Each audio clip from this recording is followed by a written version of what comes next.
Hello, Collective. Wendy Joy. Love, light, and positivity always. My spirit team wanted me to remind you that it's time to take charge of your life. And it's time to make those bold moves that you've been teetering on. That if it's been in your notion to pick up a tool or to do something, and I mean a tool like something to help you, proceed further, to gain the value of whatever might have been eluding you and bring it into full focus. And then apply motion in that area. Because more than likely, what you've been thinking about or thoughts that have come across your mind, as far as your direction, your purpose, your true self, could very well be nudging you to take that step. And from what I can tell, not just your spirit team is nudging you to take bold risks and steps and to move graciously into your destiny, but they're also telling me to do that.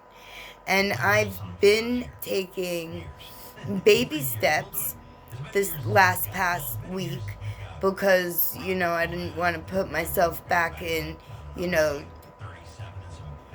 traction, if you will. But I am taking bold moves. So although it may not appear so on the outside, on the inside, I've created boundaries and I've created a list that works well for me as far as well, a general description of where I'm headed. And as the days go forward, I'm mapping that into more of a visual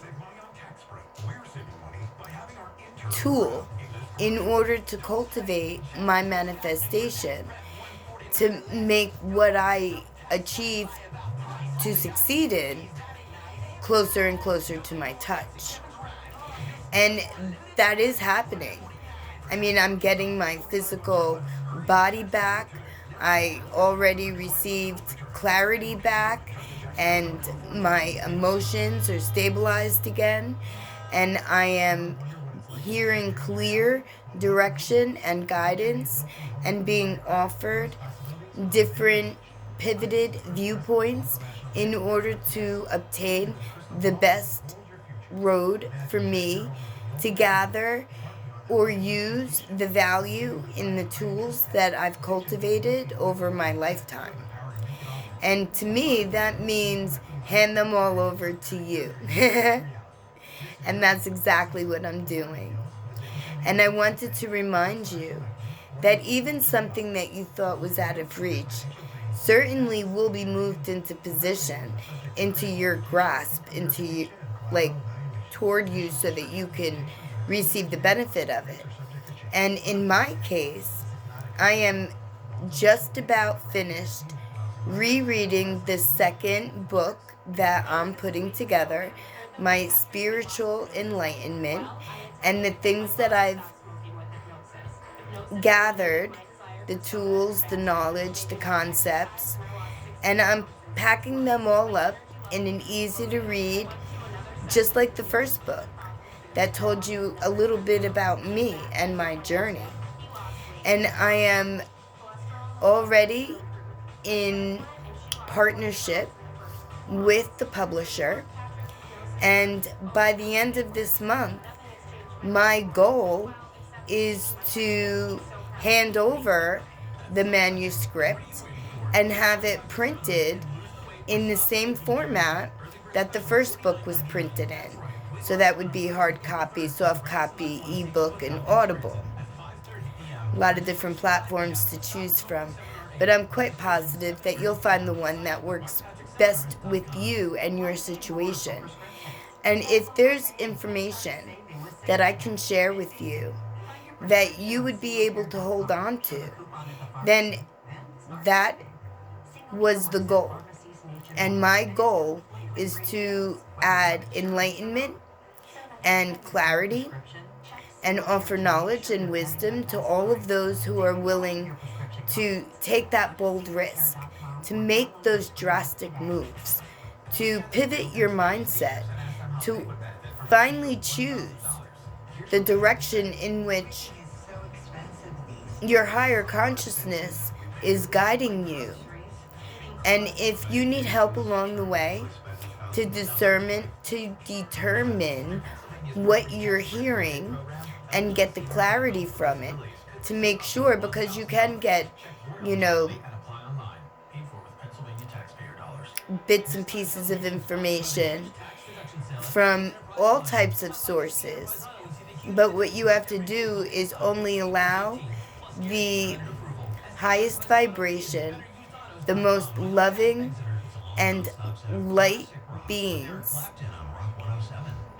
to give you the messages to set you on your journey, to be certain that what you're hearing isn't part of your ego trying to dissuade you from taking a step into the unknown.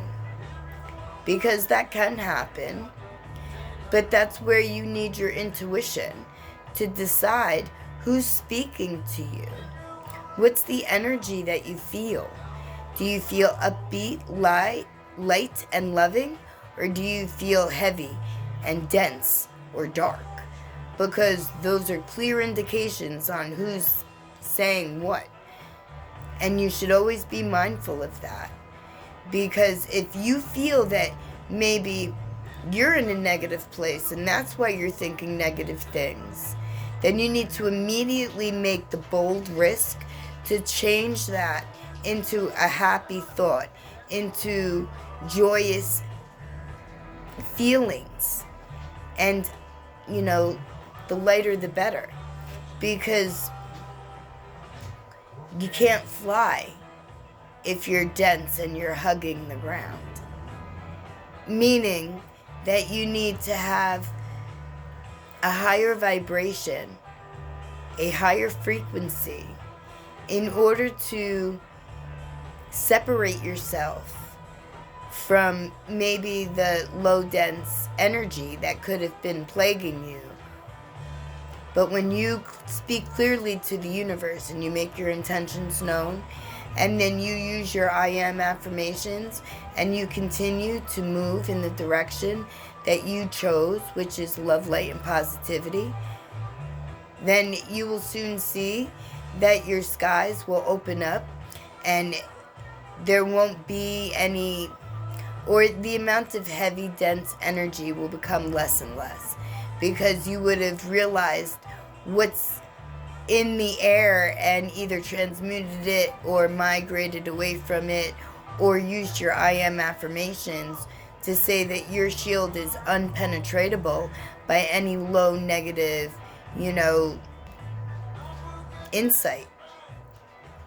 And then, just like that, without your permission, they cannot enter.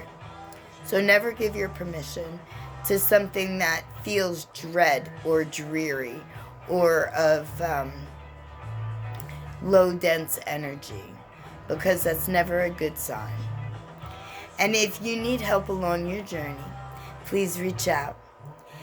And if you have stories to tell of accomplishments or bold steps into the destiny that your higher consciousness has laid out for you, please do let me know, because I always enjoy hearing inspirational, uplifting stories, because not only do they add light and love by speaking them into the universe, but it also gives more upward motion to your game plan, because that is the name of the game, right? To sail as high as we can, to obtain as much wisdom and knowledge and clarity. At least that's my game. And I'd like to believe it's your game too. So if you need me, reach out. And if you don't, pass the love around. Because that's a bold move too. To be vulnerable.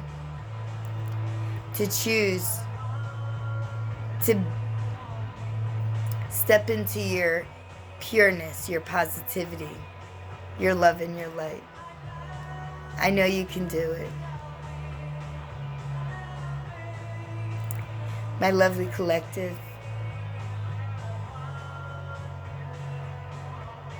I love you. Blessed be.